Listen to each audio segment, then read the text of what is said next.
In this video, I'm going to show you how to change your voice on Snapchat video. That is quite simple and easy to do, so let's begin.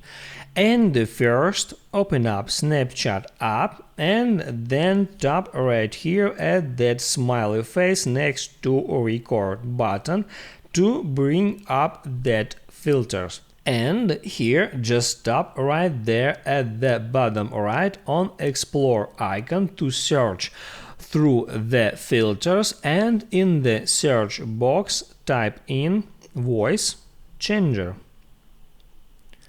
And then you can tap on any of that voice changer effects to test how it sounds. I'll select baby voice changer for example, and now I can wait until it downloaded, and then I can hold down record button and I can now test how it sounds.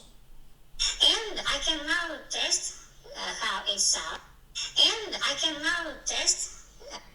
As you can see, my voice has been changed to baby voice. So now I can tap on Snap and send this video to my friends. If this video helped you out, don't forget to like and subscribe.